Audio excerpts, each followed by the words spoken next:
não dá para colocar essas responsabilidades em cima de São José dos Campos. Nós temos que ter as cidades juntas.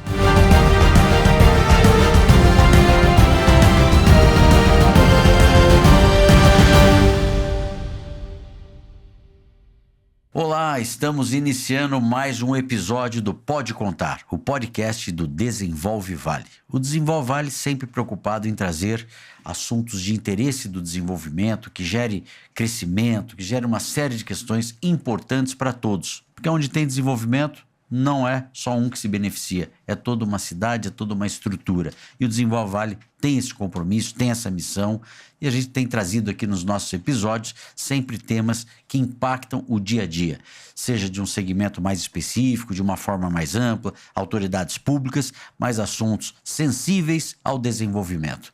E hoje tem um convidado muito especial aqui, José Renato Fedato, que é um grande líder empreendedor aqui do setor de construção civil da nossa cidade. Tudo bom, Renato? Olá, tudo bem, Kiko? Um prazer estar aqui. Prazer poder falar um pouquinho da construção civil, do desenvolvimento do Vale do Paraíba e da nossa região. Grande prazer estar aqui. Muito obrigado. Bom, para quem não conhece o Renato de verdade, ele é modesto, mas é um grande líder como pessoa, como profissional e tem aí trabalhado muito por questões coletivas da área da construção civil. E a gente sabe que esse é um segmento, né, o Renato, que impacta bastante. Mas falando um pouquinho do Renato, engenheiro civil, empresário, fundador e diretor da construtora e pavimentadora Costa Norte, bastante conhecida aqui em São José dos Campos, pelos diversos empreendimentos já realizados. Mas fala um pouquinho, Renato, um pouquinho de você. Você fez engenharia, já vem isso de família? Como é que é a história dessa linha profissional sua? Legal, aqui com prazer falar sobre um pouquinho relembrar a nossa história, né? Fazer sem dúvida, uma trajetória. Bom, meus pais já eram construtores aqui na cidade. Meu pai era um dos sócios da Fedato Engenharia e eu fui criado praticamente dentro desse canteiro de obras ou dentro dessa realidade da construção civil. E quando mais ou menos nós estávamos ali, eu e meus irmãos, próximos da época de sair para a faculdade, nós combinamos que iríamos nos qualificar muito bem antes de pensarmos em ter uma parceria, mas já imaginávamos uma construtora em conjunto. E aí fomos nós, eu fui fazer universidade em Campinas, na Unicamp, minha irmã foi fazer São Paulo, na USP, ali na Politécnica. Então os filhos, os irmãos são todos da área? Todos da área, todos engenheiros. Eu acho que meu pai já criou a gente. Já criou todo mundo, porque sorte, ele já pavimentou ali uma linha de raciocínio da construção. Verdade, que bom. Verdade. Nós já aprendemos com isso. E, enfim, aí, por sorte, minha irmã ainda casou com outro sócio, que hoje é nosso sócio da construtora, um itiano também. Tá. Então, juntamos ali um grupo com alta graduação. E em 1994 fundamos a construtora Costa Norte, que hoje está aí com seus 31 anos a fazer aí. E você fez a Unicamp, Engenharia Civil. Engenharia Civil na Unicamp. E, enfim, meu pai está com mais ou menos 50 anos de construção civil, a nossa empresa com 30 anos de construção civil, e estamos aí trabalhando para contribuir o máximo que podemos com esse mercado. Que maravilha. Então ali nasce a Costa Norte. Isso, nós... E hoje são quantos empreendimentos já que vocês já desenvolveram aqui na região? Aqui nós estamos com mais ou menos uns 16 prédios executados. São mais de 400 mil metros quadrados de área construída. Ô, Renato, uma coisa que a gente observa, desculpa, você estava falando da quantidade, é a qualidade, né? Que vocês sempre... Isso aqui não é comercial não, viu, gente? Mas é algo a se destacar. Quando se fala em Costa Norte, as pessoas sabem que a questão do acabamento, são preocupações que isso deve vir muito aí desse conceito seu de detalhes, né? Obrigado, Kiko. A gente tem um foco muito grande em realmente fazer o nome em termos de qualidade e durabilidade dos empreendimentos que a gente entrega. Eu acho que um dos grandes orgulhos que nós temos é entregar prédios que têm aí seus 15, 20 anos e que são prédios reconhecidos pela durabilidade e pela pouca manutenção que eles exigem. E que tem também, graças a Deus, um reconhecimento de valor no mercado muito alto. Então, alguns ícones de São José dos Campos em termos de edificações, Central Park, Bonaire, Boulevard Aquários, Esplanada Resort, Tênis Village. Prédios famosos. Famosos e que eles... mais do alto padrão, né? Exato. E que também tiveram a sorte de ter o reconhecimento do público, que são edifícios que têm o custo, o valor de repasse deles bem maior do que o valor convencional de mercado. Isso, ao meu ver, é um sucesso, porque a empresa precisa também Claro. ter alegria e orgulho, porque, no fim das contas, esse é o público que melhor conhece o empreendimento e reconhece o valor de mercado dele. É isso que eu falo. Em qualquer situação, quando a pessoa investe em qualidade, em qualquer setor, não tem problema ela cobrar mais, porque as pessoas pagam. Exato. Às vezes a gente entra muito, verifica, né, muitos leilões assim de barganhas de preço, etc. Mas com certeza a qualidade ali vai deixando a desejar. Sim, né? sim. Então Infelizmente, isso é um ponto importante. é muito, muito bem citado. Infelizmente, a construção civil viveu durante algumas épocas aí uma necessidade de reengenharia em que as pessoas passaram a tirar muito a qualidade e os produtos que são embarcados dentro de uma unidade habitacional. Isso aí, no final da utilização, no período de utilização dos prédios, ela acabou custando caro, porque trouxe uma manutenção muito maior. Existem vários trabalhos que são feitos, um deles é do professor Luiz Cioto, um professor da USP, em que ele deixava bem claro que o custo total da construção nos seus primeiros 20 anos, apenas 20% dele é no período de construção. Os outros 80% é o período de utilização do imóvel. E que quando você consegue fazer uma construção, que às vezes custa um pouco a mais na época de construção, Sim. ele faz com que o período de utilização seja muito mais econômico. Perfeito, Isso precisa ser perfeito. muito bem colocado e nós utilizamos isso, inclusive, na nossa revenda, deixando muito claro. Nós não brigamos pelo valor do metro quadrado. Nós brigamos para ser o melhor produto, o melhor custo-benefício. Não, excelente, né? E eu sei da história também que o Renato mora, não vou falar aqui o nome, em um dos empreendimentos que ele fez. Esse é o maior test drive, hein? Pois é. Você encontra com o síndico ali toda hora, então muito bom, né? Mas, Renato, falando um pouquinho da construção civil, né? Então a gente já sabe que a trajetória de vocês da Costa Norte é uma trajetória de sucesso. A construção civil ela tem uma importância muito grande no mercado, né? Como é que você vê a nível local hoje o momento da construção civil? Quais são os principais desafios hoje que nós enfrentamos para que as coisas aconteçam talvez com mais agilidade na construção civil? Legal, legal. Acho que até para a gente balizar essa importância da construção civil, digamos, no cenário nacional, é muito legal a gente interpretar alguns números. Primeiro que a construção civil, 51% do valor investido dentro de uma obra é diretamente mão de obra. E é uma mão de obra que ela tem um valor 51%? geral... 51% do valor investido de um prédio, de um empreendimento... É mão de obra. Tá. É o maior repasse de verbas para uma linha de salários mais baixo que pulveriza muito bem esse valor investido. Isso significa a verdadeira distribuição de renda e a pujança social, a igualdade social que todos buscam através do emprego, através da distribuição verdadeira de dinheiro com emprego. Só para ter ideia, a construção civil também emprega 32 vezes mais por capital investido do que a indústria metalúrgica. Olha só. Vamos Perfeito. pensar, 10, 100 milhões que a gente coloca, você vai gerar 32 vezes mais emprego na construção civil do que a indústria metalúrgica. Então, é também um setor muito social. Importante. Se ele vai bem, o número de pessoas empregadas aumenta. Esse dinheiro investido, ele se pulveriza Perfeito. dentro daquela linha de funcionários que muitas vezes, que quando não estão empregados, estão utilizando o meio assistencialista do governo. Certo, Então, certo. ela tem essa importância social. E ela distribui essa renda toda nos mercadinhos dos bairros, nos comércios de periferia, que acaba distribuindo bem o dinheiro. Ajuda a economia a girar. Exato. Então, ela tem essa importância muito grande para a economia. E sobre o mercado da construção, nós vivemos aí um ano de 2022 bastante bom para a construção civil, 2023 intermediariamente bom, 2024 com um pouco mais de desafios e 2025 vão ter seus novos desafios acontecendo. Nós recentemente tivemos também uma determinação aqui de uma mudança de regime tributário, então nós vamos ter a reforma tributária passando a atuar a partir de 26, 27, um pouco mais em 27, sendo sentida aí pelo público final. E o ano de 2025 ele está muito focado na preocupação dos juros que nós temos. Sim. Selic alta, segura o crédito. Segura o crédito principalmente. Isso torna a construção um pouquinho mais cara. Então a gente pode esperar imóveis talvez encarecendo naturalmente. E essa linha de crédito que nós precisamos também para o financiamento dos empreendimentos, pode ser que ele diminua. Por outro lado, esse é um resultado de um cenário mais nacional.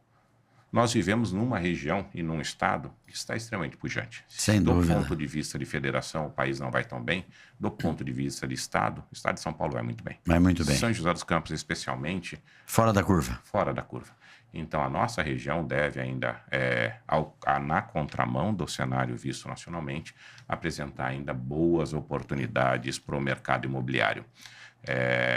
Eu acho isso, só um parênteses, Renato, é muito importante, mas a gente torce pelo Brasil também, né? Eu não sei o que acontece que às vezes fica tão claro para quem está no segmento, né? Eu falo que se os órgãos públicos destravassem tudo que tem lá de pessoas corretas, estou falando aqui de bons projetos, querendo fazer bons empreendimentos, o Brasil estaria empregando esses 51% muito mais rápido, mas é tudo uma burocracia. Você vê, vai lançar um loteamento, uns 30 órgãos. Muitas vezes nem eles se entendem. Perfeito. E o empreendedor não pode pagar essa conta. Só que aí você pega a rodovia aqui, vai para São Paulo, você vê as favelas quase já construídas dentro das estradas. Aí pode. Aí não tem problema.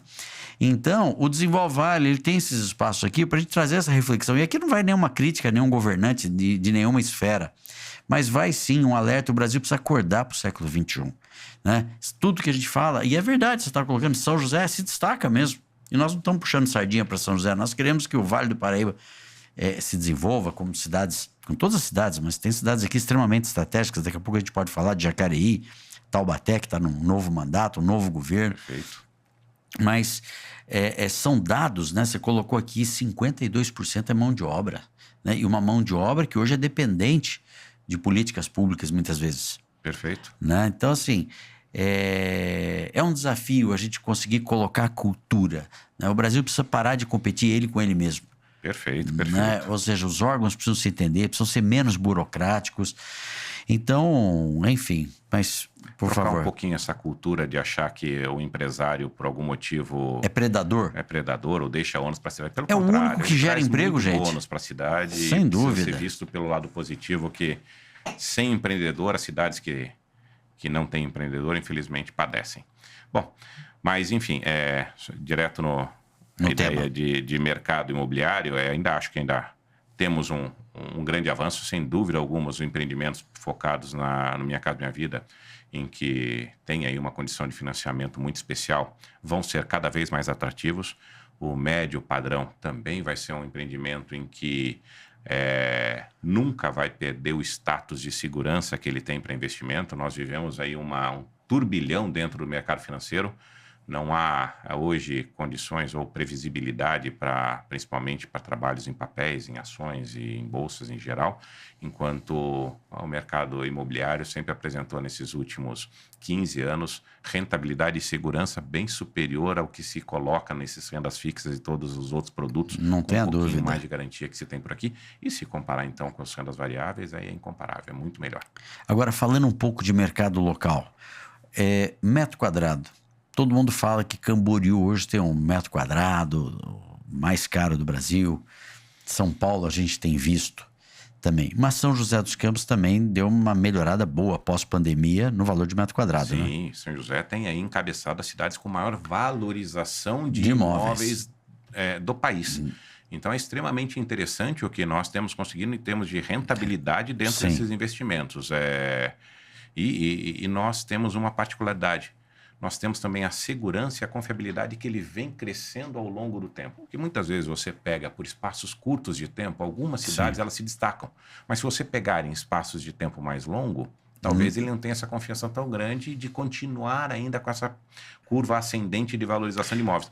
E São José, graças a Deus, tem mostrado bastante resiliente, bastante forte nessa valorização. O que você acredita que hoje seja o metro quadrado médio de um alto padrão aqui na nossa cidade? Um alto padrão, vamos conversar alguma coisa em torno de 16 a 18 mil reais um metro quadrado. Já se fala em 16 a 18. 16 a 18 prédios consolidados, já resolvidos, é nesse valor. Médio, alto padrão a gente vai falar, principalmente prédios já prontos de entrega, tá? O médio, alto padrão nós vamos falar entre 14 e 16 mil reais um metro quadrado, o médio alto. o médio entre 12 e 14. Entre 12 e 14, Isso. o médio. Exatamente. E o produto mais econômico? O produto mais econômico, mais focado para Minha Casa Minha Vida, aí você vai encontrar isso aí um pouco mais afastado da cidade, nas regiões periféricas, e depende muito do que ele tem embarcado dentro do prédio, porque até os econômicos hoje já tem uma área de lazer um pouco mais Muito trabalhada, bons. né?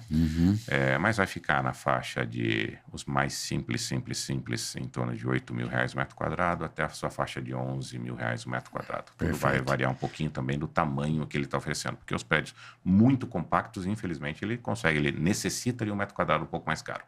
Perfeitamente. Muito bem, estamos aqui hoje conversando com José Renato Fedato, um grande experiente da área, empresário da construção civil.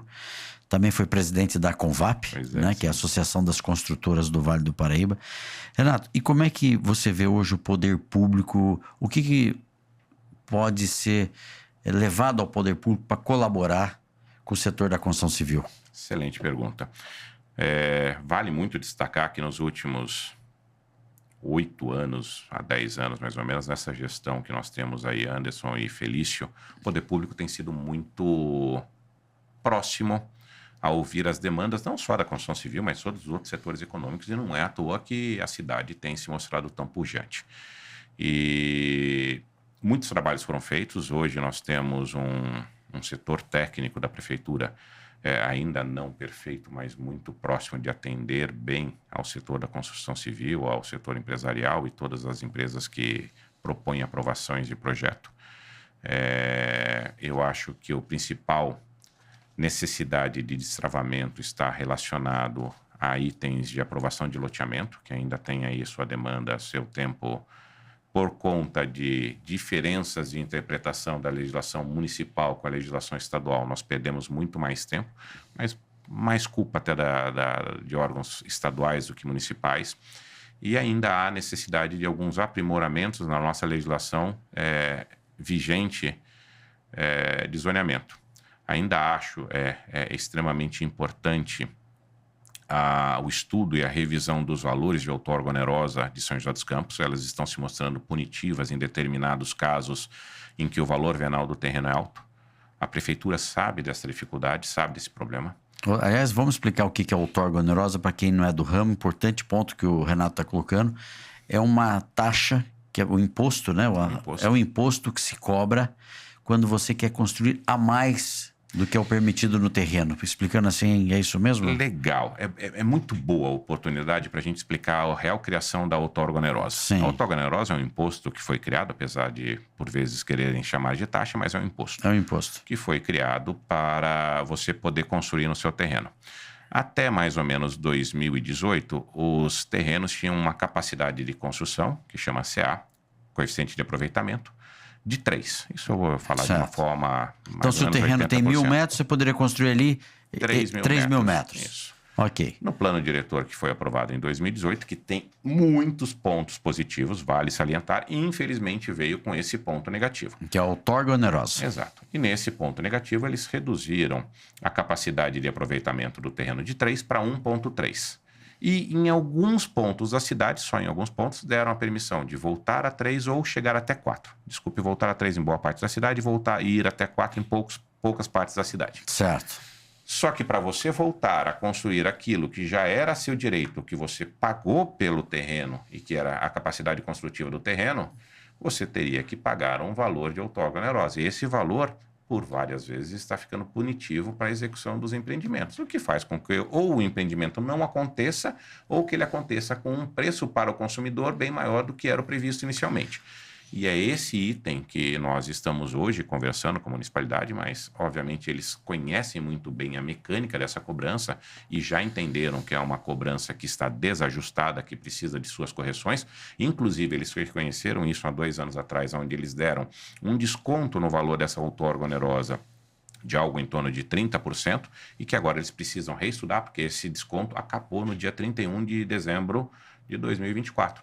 Eles vão reestudar para que tenha vigência daqui para frente também um desconto nessa taxa ou imposto. Não, isso é importante. Aí vem a importância, gente, dos temas coletivos que são discutidos no Desenvolve Vale, na Convap, para poder ter representatividade de levar essas sugestões ao poder público. Perfeito. Eu acho que o futuro, Renato, deva ser mais ou menos como acontece nos Estados Unidos. O poder público faz o viário, faz a infraestrutura e deixa que o setor produtivo tragam as empresas, a geração de emprego e tudo mais. Acho que esse é um modelo que combina bem. Sim, né? Perfeito. Imagina, aí sim consegue chegar com um planejamento muito mais claro para a Planejamento. Nós estamos vendo o aeroporto de São José dos Campos. Não é fácil, não. A gente está apoiando, nós queremos que tenham voos. Ontem eu estava vendo os comentários das pessoas que clicam lá no aeroporto de São José dos Campos. É difícil mesmo, porque um pede voo para Goiânia, o outro para Salvador, o outro para Florianópolis, o outro para Argentina. Então, você precisa ter demanda para tudo isso. Perfeito. Então, tem que ter tudo um bom planejamento. E a nossa região está se destacando demais. Eu fiz aqui, semana passada, fui visitar uma área em São Sebastião. E o contorno sul, que, olha, isso é uma obra do Estado. Perfeito. Ele foi levar melhorias. Então você chega em Caraguá, que antigamente você tinha que entrar na cidade de Caraguatatuba, e aquela via que direcionava para São Sebastião tinha mais de 1.000 bicicletas atravessando, lombadas, buracos, era um caos. Então você demorava 1 hora. O Estado foi lá, terminou a serra, isso é uma obrigação do Estado. E está muito bem feito. Parabéns ao governador Tarcísio, ao vice Felício Ramute. Perfeito. É isso que o Estado tem que fazer. E deixa o setor produtivo trabalhar. Ele tem competência, ele sabe fazer e tem dinheiro. Então, às vezes ficam criando taxinhas de outorga onerosa que é punitivo. Então, assim, nós temos que falar abertamente. A gente sabe que o prefeito Anderson foi reeleito. Aliás, fazendo um trabalho fantástico aqui, a sua equipe, a técnica da prefeitura, mas não dá. O Brasil tem que parar de achar que para crescer ele tem que criar impostos, ele tem que diminuir de preço, né? Olha o tanto que nós estamos sofrendo aí com o valor da moeda. Sim. E ficam discursos demagógicos que a gente fica vendo na televisão, nós não aguentamos mais isso. Precisamos investir, né? Precisamos trabalhar. Sabe, poxa, o Brasil é um país legal, tem praias maravilhosas, a gente viaja para fora aí e fala, pô, o Brasil tem... Agora, a violência nós já acostumamos com ela. Já faz parte de ser assaltado, já faz parte de perder celular, o cara quebrar o vidro em São Paulo e por aí vai.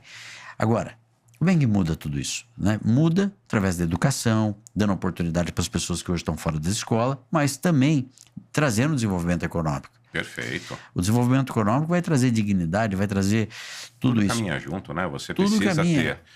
ter consciência através da cultura, você precisa ter educação, precisa ter desenvolvimento econômico para distribuir renda também e fazer com que a pessoa tenha tranquilidade nesse Claro. investimento. Precisa de um urbanismo favorável, que com um urbanismo favorável, o controle do Estado também fica muito mais fácil em termos de segurança. Lógico. E privilegiar o urbanismo formal, oficializado, é evitar você ter esse tipo de invasões que você coloca os clandestinos da vida que geram um passivo para a sociedade de décadas, muito tempo. Não, sem dúvida. Então é um desafio que a gente tem. O Renato também é participante do Conselheiro, nos dá a honra de participar como conselheiro do Desenvolve Vale. E a gente tem conseguido muitas coisas, eu acho, assim, coletivamente importante falar. Né? O nosso engenheiro Osiris Silva, quantas reuniões fui com ele, que ele não se conformava de uma cidade que fabricava avião, tinha uma pista de 3 quilômetros e a Feira da Aviação da América do Sul era feita no Chile. Então, são coisas que no Brasil acontecem que a gente precisa mudar. Então, e aqui a ideia não é buscar culpado para tudo isso, mas é mudar, é fazer um movimento de mudança. Né? E a construção civil, ela paga um preço alto aí por ser aquela que transforma e muitas vezes enfrenta uma burocracia exagerada, né? Eu entrevistei no programa de TV recentemente o secretário executivo da Agência Ambiental. Sim, Cláudio Scali. Olha que maravilha. O que demorava num processo de 2 anos numa CETESB, e a gente entende, a CETESB também bem intencionada, mas não tem estrutura para tudo de demanda que surge ali. Então a Agência Ambiental, que foi criada há 3 anos atrás, né, com uma demanda totalmente legal. O que estava demorando 2 anos, inclusive numa obra pública, ele deu isso de exemplo no nosso programa de TV, foi uma obra da cidade de São José dos Campos, que estava há 2 anos na CETESB, foi aprovada em 20 dias dentro da Agência Ambiental. E lá tem a fiscalização do Ministério Público, o Ministério Público tem acesso, é tudo certinho. Perfeito. Mas essa agilidade... Aí eu pergunto, Renato, falando um pouco de municípios agora. Por que só 9 ou 10 municípios aderiram à agência ambiental? Qual é o medo? Qual é a preocupação? Né? Ou seja, é insistir na burocracia? Eu acho que não. Mas é a falta de compromisso de alguns governantes, às vezes, e não querer inovar, não querer aceitar. São José foi uma das primeiras que aderiu. E tenho certeza que agora o prefeito Celso de Jacareí, que também teve um problema do plano diretor. Como é que você vê, buscando um pouco agora, falar aqui de outras cidades, o desafio que Jacareí enfrentou por uma burocracia pública? O plano diretor de lá foi judicializado, para quem não sabe. Quantos anos ficou parado sem plano diretor adequado? Foi bastante tempo que nós estávamos... Uns 5 anos? Plano diretor, 5 anos. Mas eu acho que ficou parado até por um pouco mais do que isso na primeira judicialização, 5 a 6 anos. E foi um trabalho bastante árduo. A prefeitura de Jacareí, inclusive, está de parabéns por todo o caminho que se gerou. O prefeito Celso se dedicou muito enquanto secretário na época, né? Exatamente. Houve uma vontade política grande de poder fazer esse plano diretor ser corrigido e importante decisão para o futuro de Jacareí. Jacareí sempre foi a menina dos olhos para se atrair empresas e grandes negócios do estado de São Paulo e estava colocada de lado porque não tinha um pacote jurídico que desse embasamento de uma nova empresa escolher a cidade. Perfeito. E agora passa a ter. Tem um finalzinho dele de passar esse plano diretor pela Câmara, mas a parte mais difícil, que eram das convenções da cidade e das discussões de audiência pública, foram superadas. E, assim, vale salientar o trabalho e o nível democrático e aberto em que a população toda foi ouvida nesse serviço, nessa formatação desse plano diretor. É um plano diretor que conseguiu ser bastante preocupado com as demandas da cidade, com as necessidades da população e também com o foco desenvolvimentista. Então, ele é um plano para ser um dos mais modernos aí do estado de São Paulo e que certamente vai trazer Jacareí em um outro patamar. Falando um pouquinho sobre a agência ambiental, eu acredito que alguns prefeitos, algumas administrações públicas ainda não aderiram a essa agência ambiental porque não têm o real conhecimento da agilidade que isso traz ao município, ao desenvolvimento do município.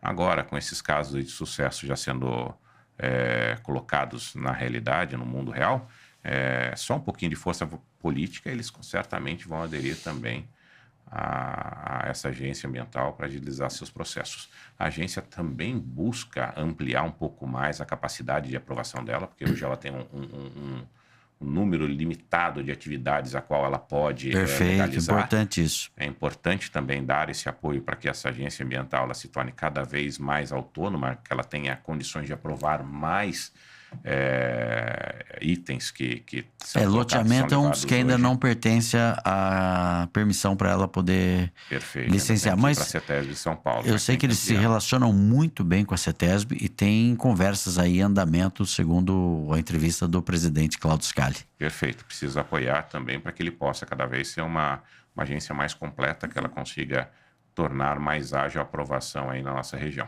E é importante, viu, Renato, a gente frisar que o empreendedor, ele é muito preocupado com o meio ambiente. Perfeito. O que se tenta colocar muitas vezes na mídia, o que se tenta é criar factoides. Factoides e colocando como se o empreendedor quer simplesmente chegar em algum lugar, destruir tudo e construir. Muito pelo contrário. A gente tem visto aí bons empreendedores aqui na nossa região preservando além do que a legislação exige. Né? O próprio Jacareí Arbovilha ali, o projeto do Cassiano, da Terra Simão, um projeto maravilhoso, né? Como outros, nós temos lá o Talavaço também com áreas ali, outros empreendedores. Então, uma cidade importante, que agora com um novo plano diretor, uma agência ambiental funcionando, um governo do estado com Tarcísio à frente, que já deu demonstrações para o Brasil aí de que é uma pessoa visionária e competente, acompanhado de um Felício Ramute, que também sabe fazer a coisa acontecer. Né? Nós estamos na melhor região do Brasil mesmo, Vale do Paraíba. Agora, não dá para colocar essas responsabilidades em cima de São José dos Campos. Nós temos que ter as cidades juntas. Sim, né? Cada vez mais a aderência dos municípios da região. Trabalharem juntos, né? O Sérgio Vitor, que ganhou agora para prefeito de Taubaté, uma cidade importante. Eu não sei, mas toda vez que eu ia em Taubaté, você sentia que a cidade queria se ver como uma cidadezinha. Vamos parar com isso, pô. Uma cidade importante. Tenho certeza que o prefeito Sérgio Vitor agora vai dar a cara que merece Taubaté. Lá não é uma cidadezinha Não, é uma cidade importante, impactante, está com a sede da IVE ali agora, que vai fazer os carros voadores da Embraer, né? Tá levando empresas importantes em trocamento viário ali também. Então, Renato, eu acho que a nossa região, tendo um poder público atuante e fazendo o que ele deve fazer, dando agilidade, fiscalizando, que é a função dele, nós vamos ter uma região invejável. Perfeito. Ó, e eu vou falar, o momento político para a nossa região ele é muito relevante. Nós não podemos esquecer que nós hoje temos uma representatividade de um vice-governador, Felício Ramute, que tem olhos muito especiais e com grande conhecimento da nossa região. Tivemos aí, ao meu ver, a reeleição do Anderson Faria, que é uma pessoa que pode ajudar muito o São José dos Campos. Temos o Celso Florencio chegando em Jacareí muito bem qualificado, muito bem preparado para ser o prefeito de Jacareí. É uma chance especial da nossa região. Temos o Sérgio Vitor também, um rapaz novo, com uma qualificação muito especial, com muita gana de fazer Taubaté acontecer. Temos tudo para ter um futuro muito bom. Tenho boas notícias também, não conheço o prefeito de Caçapava, já indicaram que é uma pessoa também que está querendo fazer a coisa acontecer por lá. Torcer para que a região do Vale do Paraíba desenvolva como um todo. Não só como uma ou outra cidade, mas que toda ela possa ter pujança, se comunique e, enfim, coisas boas que são feitas em qualquer uma das outras cidades tem que ser distribuída para todas as outras. Não, tá perfeito. Renato, e dentro dessa, falando um pouco de região, né, que já colocou aqui a questão do aeroporto, questão do viário, a pandemia trouxe também famílias que moravam na capital de São Paulo, tudo isso deu um upgrade aqui na cidade e na parte de serviços, né? Verdade.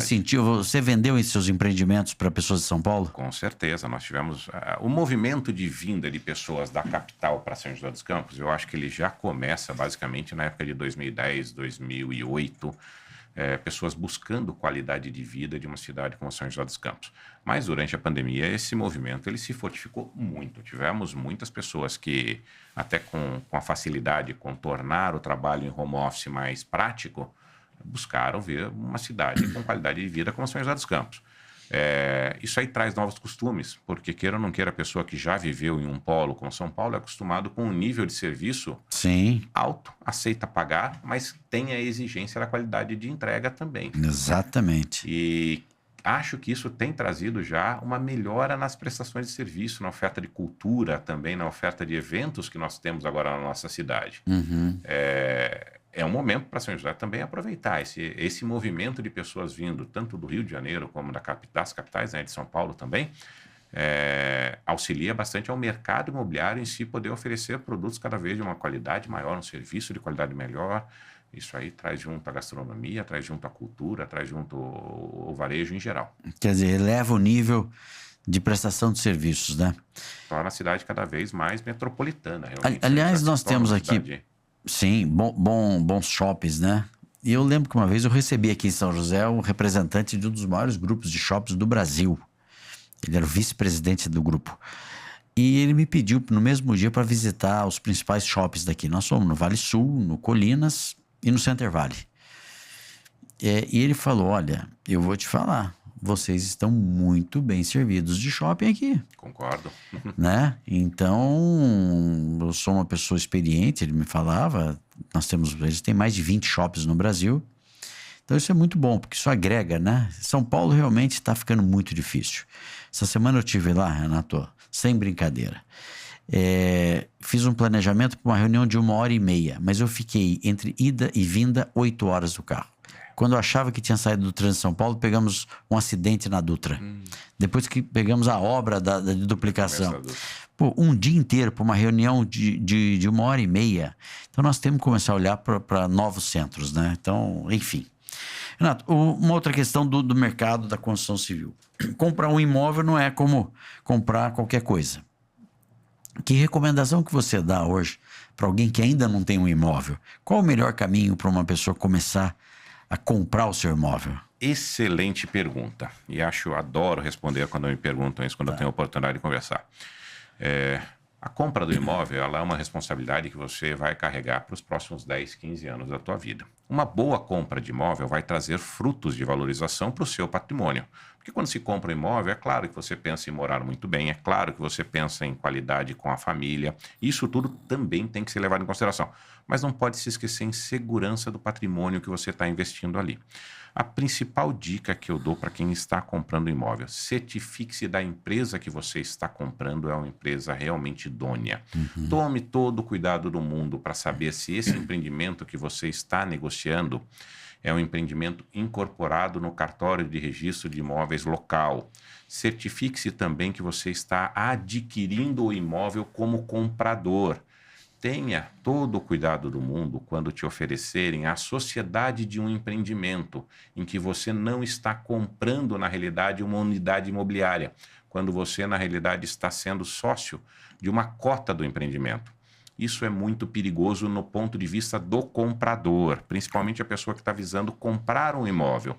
Para o caso do investidor, os grandes investidores, esses têm as suas assessorias jurídicas e esses sabem os riscos que eles correm quando ele compra uma cota de imóvel. Mas o pequeno comprador, aquele que pensa em comprar o seu imóvel, o primeiro imóvel, o segundo imóvel de locação, que não é aquele grande investidor que está comprando 30, 40, 50 imóveis, esse tem que comprar especificamente através de uma incorporação em um contrato específico de compra e venda de imóveis.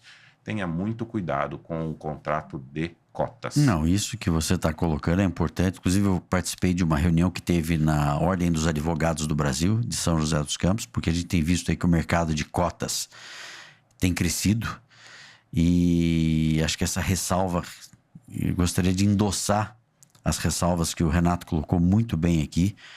Então, quando te oferecer alguma coisa de cotas, é muito importante, né, Renato? Olhar se tem um empreendimento aprovado por trás disso, se está tudo certo para a pessoa. Porque às vezes, eu estava vendo uma pesquisa, acho que foi do Cresce, que mais da metade da população compra um imóvel na vida. Perfeito.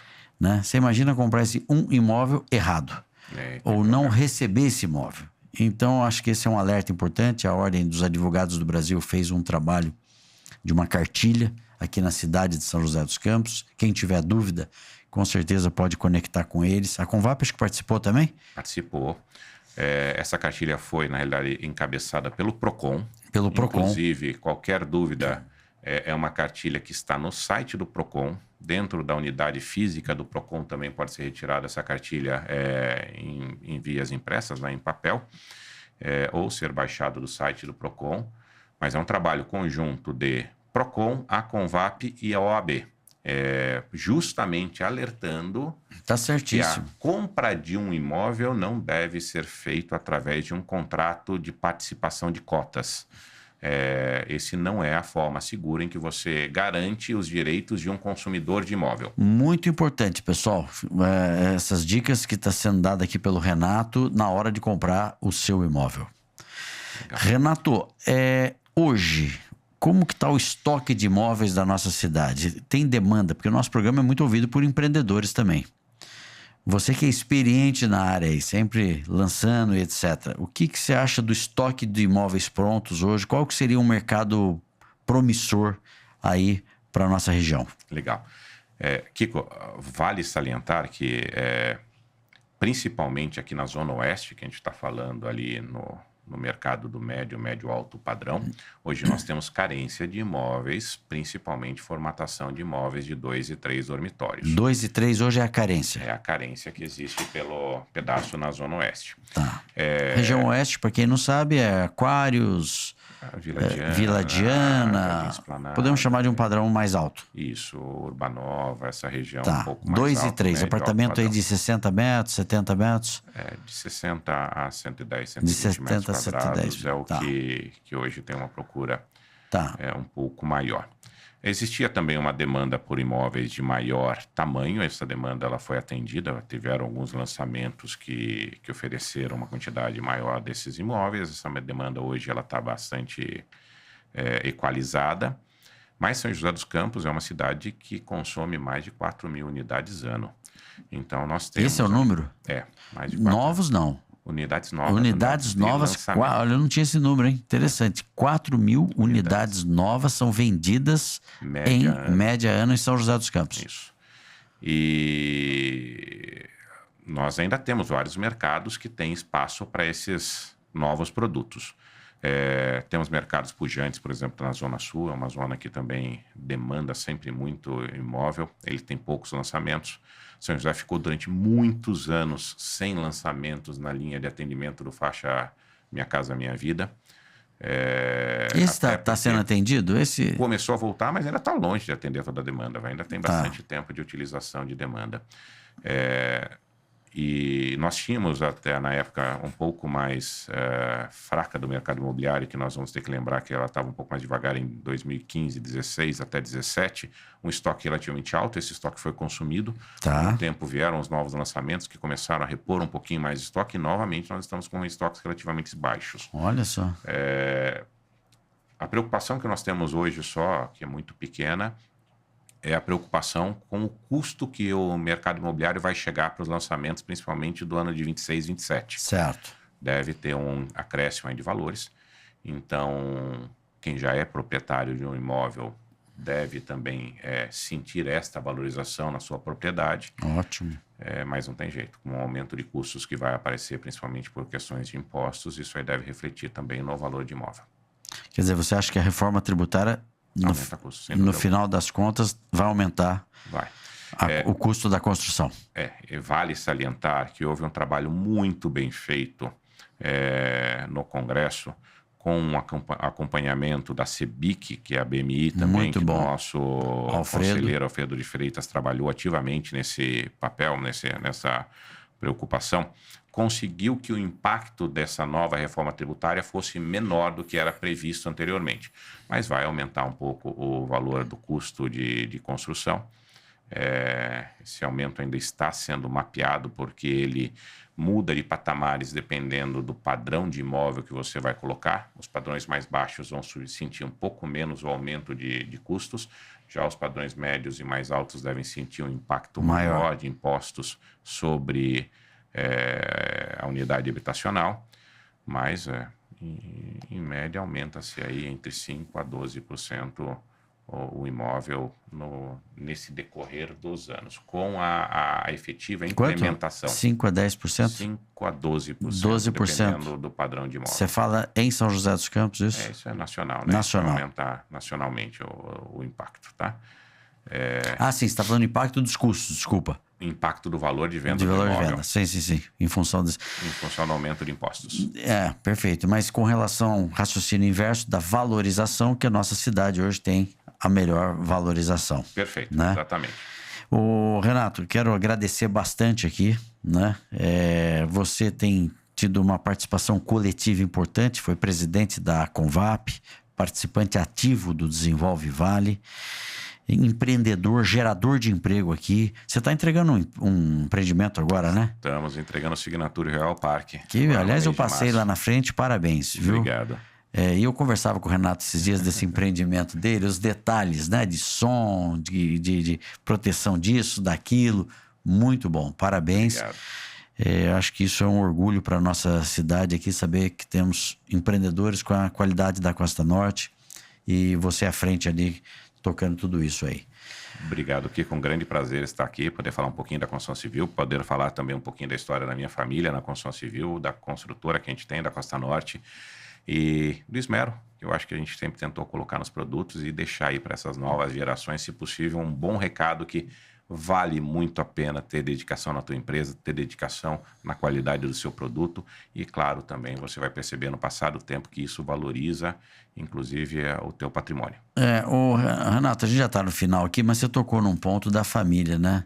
Eu admiro muito, eu também já tive uma empresa familiar, mas a gente sente uma sinergia muito grande, porque é desafiante você ter família no mesmo ambiente profissional, né? E vocês estão construindo uma história, certamente tem desafios, e como todas as empresas e famílias têm, mas a gente sente uma sinergia muito grande, isso é importante, né? Obrigado. Com certeza super desafiador trabalhar em família, Os problemas acontecem às vezes com um pouco mais de facilidade, mas eles são resolvidos com muito mais facilidade quando se tem um familiar com uma transparência Sem e tal. dúvida. E tem uma coisa que acho que isso eu sou muito grato. Todos nós percebemos que juntos conseguimos chegar muito mais longe do que seríamos capazes individualmente. Isso Quando se coloca isso no foco o tempo todo, todos os outros problemas parecem menores. Muito bom. Fica a dica aí para as empresas familiares, porque demoraram tanto para constituir, para crescer, e às vezes briguinhas ali pontuais colocam muitas vezes todo esse crescimento em risco. E está aqui um exemplo de sucesso, né? O Renato, a família dele, meus cumprimentos aos seus familiares que ali estão também. Obrigado. E desejando sucesso. Legal. Aproveitar então, deixar também um grande abraço e um agradecimento aos meus sócios, irmãos, meu pai e minha mãe, que sempre colocaram a empresa sempre na veia da família. Maravilha. Muito bem, gente. Olha, um bate-papo excelente aqui com o José Renato Fedato, empreendedor, empresário aqui do setor da construção civil. E fica aqui a dica de informações importantes para você, ou que quer adquirir um imóvel, ou que quer entrar no mercado imobiliário, ou que quer da construção civil. Renato, muito obrigado mais uma vez. E os microfones do Pode Contar, do podcast do Desenvolvar, estão abertos para você. Vamos juntos, como você disse, unidos para esse desenvolvimento que todos nós queremos deixar aí de um legado para nossos parentes, para as pessoas, amigos, para a cidade e para todo mundo aí.